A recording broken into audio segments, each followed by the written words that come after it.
Eating. On a slightly blustery, and in a manner of the rest of the odd weather this year, it was rather cold for this time in the middle, or rather 17th of May. The time was approximately 7:30 in the evening in the middle of May in the year of our Lord, 1931. On the outskirts of the quaint seaside port town of Hicklebury, about 3 miles east and a good league south rose a promontory of about 50 feet tall at its apex, and upon this slight incline was a rather humble abode of Mr. McCorngruber. Now, Mr. McCorngruber's house was much rather a well-to-do shanty than a house. If one was to lay eyes on this preposterously well-kept shack, the first thing one might notice is that it is leaning towards the ocean at a degree of about 85 1/3 to the west. The house, when it was constructed, was sided with pure white boards to reflect the purity of the owner within. The boards are now, however, a cream covered in moss for constant moisture, in which the color of a rotting egg. The boards were also splintering and rotting away in the midst of the salty, soupy air of the lukewarm ocean spray. The door also shrunk to the light from which within could be seen outside. Outside, above the moss-covered and cracked concrete stoop, was a pallid yellow light that flickered from the slightest of breezes if it would at any moment flicker out and never return to life. One could also see the windows, which were fogged up from a build-up of scum and from a general lack of care.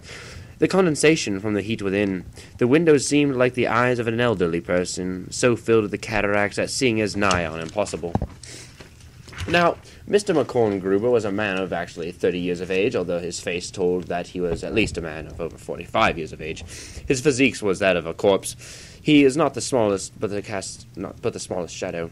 He was approximately 6 feet and 7 1/8 inches tall, and no more than 153 pounds.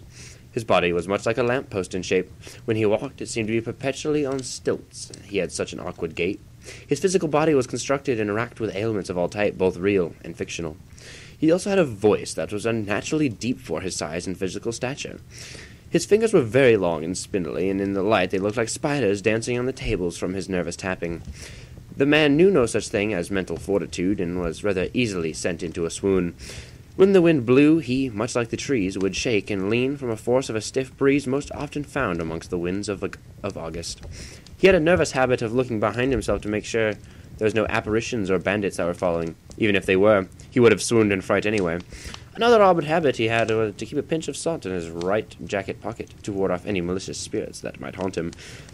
As to his exterior appearance, he was not a slight sight to behold. His facial features were skeletal in their paleness and sharpness in the edges. The only feature that stood out about him was his liquid moon eyes that were pale blue and disproportionately large for a man. They really were a window into his timid soul. His neck seemed as though it would not be able to support his relatively frail head. He also wore a pin-striped suit that was 2 sizes too small and only went down before his anorexic wrists. The trousers he wore were also too small and only made it to his mid-ankle and showed off his ratty old socks and perhaps many patches in them. His feet he wore a pair of brown leather dress shoes which, oddly enough, were in rather good condition when they were compared to the rest of his ensemble.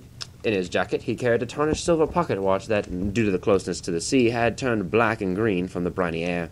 He watched as he carried 5 minutes to fast to assure, theoretically, his timeliness to any social gathering or date, if he were ever invited to such an event, which he never was.